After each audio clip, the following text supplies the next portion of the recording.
Hello everyone, thanks for stopping by. Hello, if you are new here, welcome. My name is Jasenia and I have to invite you to subscribe to my channel and turn on the notification bell so you don't miss any of my future recipes and cake decorating. But in today's occasion, I'm dropping by the Salsa Verde recipe. It's the only one that you're going to need, and the items are as pictured here are 8 tomatillos, half of an onion, 3 garlic cloves, 2 serrano peppers, a bunch of garlic, and to that you'll add a teaspoon of salt, a teaspoon of black pepper, and a tablespoon of chicken bouillon.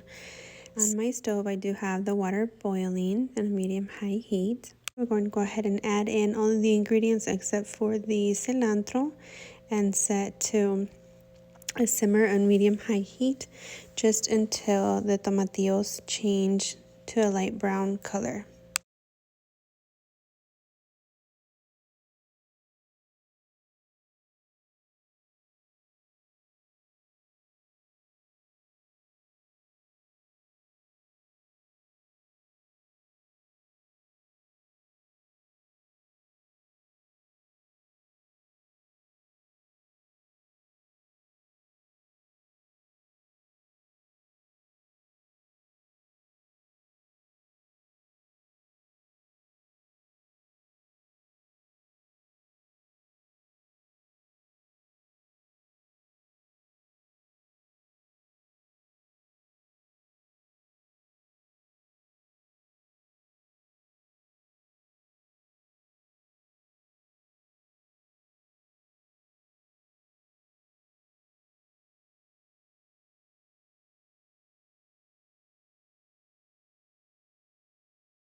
And this is how easy it is to make this delicious salsa that I'm sure you and your family will enjoy with flautas, tostadas, tacos, and more. So I hope you liked this video, and I'll see you in the next one. Bye guys.